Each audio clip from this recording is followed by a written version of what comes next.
ஆன்மீக தகவல் நண்பர்கள் அனைவருக்கும் என் அன்பான வணக்கங்கள். இன்றைக்கி நம்ம சேனலில் எதை பற்றி பார்க்க போகிறோன்னா, தோஷத்தில் மிக கொடிய தோஷம் பித்ரு தோஷம். அந்த பித்ரு தோஷத்தோட காரணம் என்ன, அதாவது தோஷம் வரத்துக்கான காரணம் என்ன, அது தோஷம் நிவர்த்தி ஆகிறதுக்கு பரிகாரம் என்ன, இதை பற்றி தாங்க பார்க்க போகிறோம்.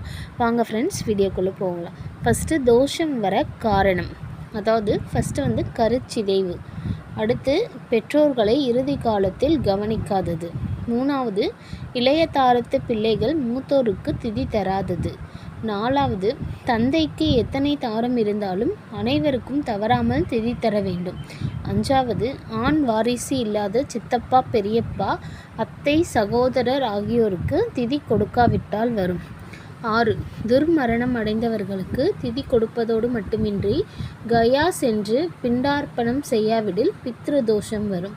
குடும்பத்தில் வாழ்ந்து மறைந்த முன்னோர்களை பித்ருக்கள் என்கிறோம். அவர்களுடைய ஆத்மா சாந்தி அடையாததால் வருகிற தோஷம்தான் பித்ரு தோஷம். எப்படி இந்த பித்ரு தோஷத்தை கண்டறிகிறது அப்படின்னு பார்த்தீங்கன்னா, உங்களோட ஜாதகத்தில் சூரியன் அல்லது சந்திரன் ராகு உடனோ அல்லது கேது உடனோ எந்த இடத்தில் சேர்ந்திருந்தாலும் பித்ரு தோஷம் உங்களுக்கு உண்டு.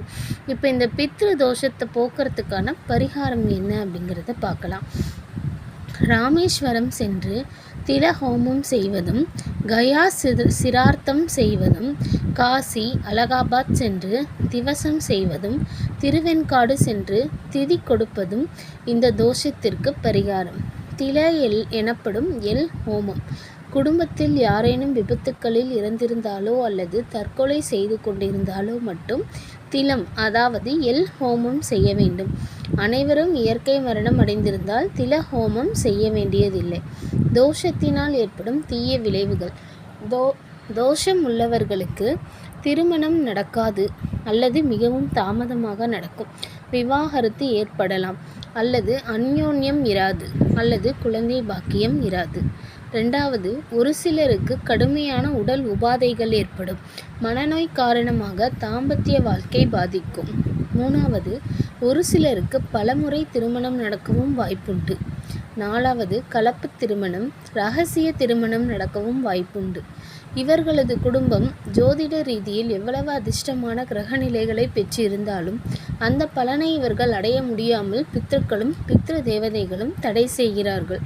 பித்ருக்களின் சாபம் கடவுள் நமக்கு தரும் வரங்களையே தடுத்து நிறுத்தும் தன்மையுடையது.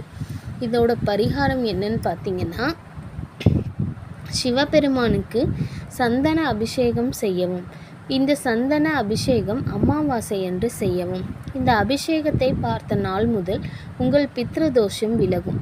சிவன் கோயிலில் சென்று அபிஷேகம் செய்ய இயலாதவர்கள் 100 கிராம் பச்சரிசி, அகத்திக்கீரை, 50 கிராம் கருப்பியல், 100 கிராம் வெல்லம், வாழைக்காய் ஆகியவற்றை அமாவாசை அன்று பசுமாட்டிற்கு கொடுக்க பித்ரு தோஷம் நீங்கும். தொடர்ந்து 9 அமாவாசைக்கு இந்த எளிய பரிகாரத்தை செய்ய வேண்டும். இதனால் முழுமையாக பித்ரு தோஷம் நீங்கும்.